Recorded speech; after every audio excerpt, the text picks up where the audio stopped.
Welcome to Does It Matter by Brainy Ballers, where we dissect the game with cutting-edge analytics to give you the upper hand. We analyze everything from hand sizes to average depth of targets to uncover hidden trends that no one else sees. Say goodbye to guesswork and hello to data-driven domination. Because here at Brainy Ballers, we don't just watch the game, we understand it. So get ready, it's podcast time. Hey there, and welcome back to the Deep Dive. Today, we're really jumping into something pretty cool, I think. We're exploring how we try to predict success. Especially in the NFL, we're looking at this metric, Relative Athletic Score, R.A.S.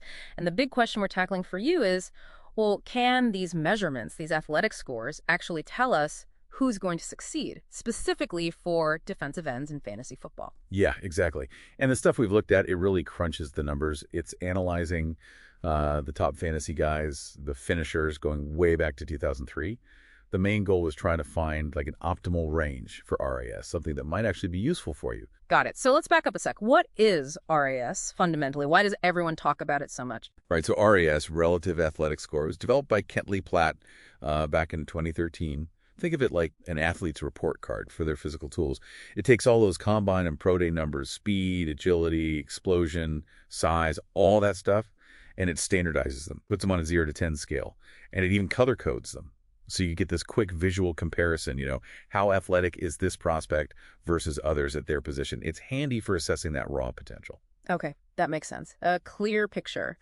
So using R.A.S., how did the analysis we looked at try to answer this prediction question? What was their actual method? Well, they were pretty specific. The analysis, it focused just on the top 50 fantasy football defensive ends, and that's each season, from 2003 all the way to 2023. And when they say bottom 10, they mean guys finishing like 41st to 50th.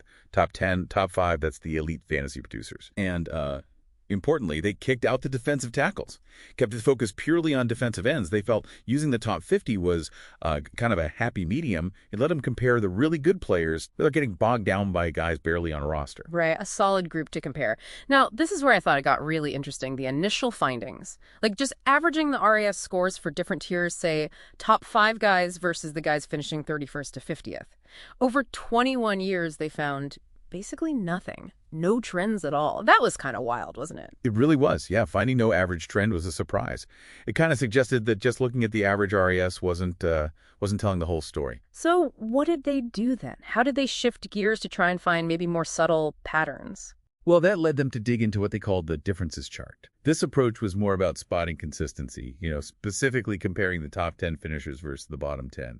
And doing that, they started seeing something. An initial high-performance threshold, around 8.3 R.A.S., seemed to pop up more often with the top guys. Okay, 8.3. So they had a starting point. How did they go about verifying if that, or something near it, was truly the optimal range? What did they finally land on? Right. The one that really stood out, the kind of magic number they found. Do you want to start dominating your drafts? At brainyballers.com, we've researched every metric under the sun for you to find which ones are best linked to fantasy points. You can access hundreds of metrics to sharpen your scouting abilities so you know which metrics matter and which are just noise. Stop guessing on which thresholds to look for within each metric. Big numbers can be misleading or irrelevant. Our Ultimate Athlete Blueprints reveal essential scouting metrics, their importance, and benchmarks within each metric that help predict a player's probability of being a success or bust. Elevate your scouting ability with Brainy Ballers' Ultimate Athlete Blueprints today. Click the link in the description. Now back to the show. Was 8.7 R.A.S. and above. When they isolated that group, players with 8.7 R.A.S. or higher, they saw a pretty significant jump, a 20.2% increase in top 10 fantasy finishes compared to the bottom 10 guys. So that 8.7 plus range, that became the focus. It showed a real difference. A 20% jump, that sounds pretty meaningful in the real world. But then they bring in this Pearson value, which kind of seems to muddy the waters a bit on this optimal range idea, right? What did that statistical test show? Yeah, that's where the statistical significance question comes in. The Pearson value they got for R.A.S. was 0.083. Now, basically, that number tells you how strongly two things are linked. You usually want to see something like 0.1 or higher, especially in like sports science, to say there's a meaningful connection. So 0.083. pretty low. It suggests that, statistically speaking, R.A.S. by itself isn't a strong predictor of fantasy points for defensive ends. Even though we see that real-world pattern with the 8.7 group doing better, the pure statistics don't shout direct cause and effect when R.A.S. is looked at in isolation. Just for context, think about QB draft capital, like how high a quarterback gets picked. That's generally seen as important. Well, that had a Pearson value of negative 0.219. Much stronger statistical link there, even though it's negative.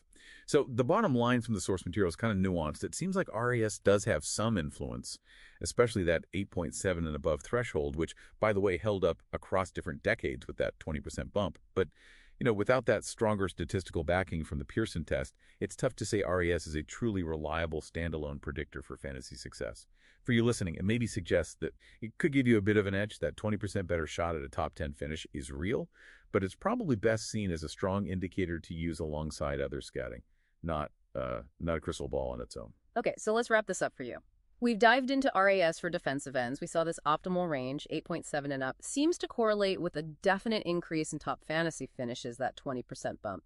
But at the same time, when you look at it through a standard statistical lens, like the Pearson value, it doesn't quite meet the threshold for a strong standalone predictor. Which leaves us with a really interesting question to chew on, doesn't it? Given what we found, how much weight should you put on a metric like R.A.S.? That 20% increase is tangible, right? But it doesn't quite hit the mark for standard statistical proof on its own. What does that tell us about maybe the limits of using just one single number, one metric, when we're trying to predict something as complex as, elite human performance in the NFL? Something to think about.